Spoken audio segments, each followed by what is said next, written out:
ملګرو دغه ویډیو به راسره لازمي شیر کوئ. دا کوم تصویر چې تاسو ته په سکرین باندې ښکاري نو دا په پېښور ښار کې د LRH هسپتال ایمرجنسي ګیټ ته مخامخ دغه روډ دی او چونکې دا ایمرجنسي علاقه ده، ایمرجنسي روډ دی، په دې باندې اکثر ستا سره به ګاډي کې مریض یا به امبولانس را رواني مریض به پکې سیریس حالاتو کې به خو چې دې د جاخي ځای ته ته راورسې که نه نو هلته به ستا ګاډی یا ستا امبولانس چې کوم دی هغه ونښلي. د هغې لوی عامل دغه دی چې دغه هلته پارکینګونه دي فضول او چې کوم دی نو دغه روډ د دغې د وجې نه چې کوم دی نو اکثر بند دي. نو دا یو داسې مهم او یو ډیر اهم روډ دی او دا یو داسې رول ادا کوي زموږ او ستاسو په ژوند کې چې دا ځای ډیر مهم دی او په کار ده چې دا بالکل کلیري. خو دغه پارکینګونو د وجې نه د دغه افلازو مخې ته چې کوم دی دا پارکینګونه شروع کړي دي یا جوړ کړي دي نو زما په خیال چې د دغه پارکینګونو په وجه باندې دغه هلته ډیر زیات رشي ډیر زیات غوبلي او اکثر چې موږ وګورو د ایمرجنسي په حالاتو کې کله هم چې مریض په ډېر ستغو حالاتو کې انسان راورسوي دغه ځای ته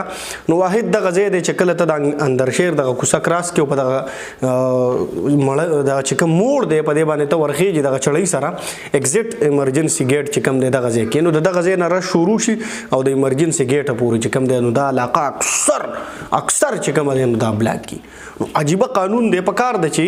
دا روډ چې کوم دی نو دا ایمرجنسي روډ چې کوم دی ډیکلیئر کړی شي باقاعده نوټیفیکیشن وشي نو زمونږ او ستاسو په کوششونو به دا کیږي ځکه چې د حکومت پام دې طرف ته راګرځول دا زمونږ او ستاسو اخلاقي ذمہواري ده او زمونږ او ستاسو دا هم ذمہواري ده چې موږ د یو چا ژوند بچ کو. ژوند به موږ چا څنګه بچ کو د هغې دپاره لوی عامل دغه دی چې بهی دغه روډ چې کوم دی نو دا دې دغه کلیر کړی شي دغه ځای نه دغه پارکینګونه او دغه چې کوم غیر ضروري ګاډي دغه هلته ولاړي په دغه ځای کې د مکمل چې کوم دی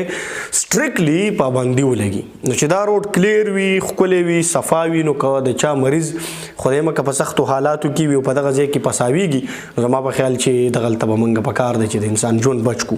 نو ټول ملګري چې کوم دی د پېښور ښار ملګري یا څومره چې پېښور ښار ته LRH هسپتال ته راځي نو څومره ملګري دي په کار دی چې د انسانیت په خاطر باندې دغه ویډیو لازمي شیر کړو ځکه چې د یو انسان ژوند بچ کول دا زموږ او ستاسو اخلاقي ذمہواري ده او د انسان ژوند د یو انسان ژوند بچ کول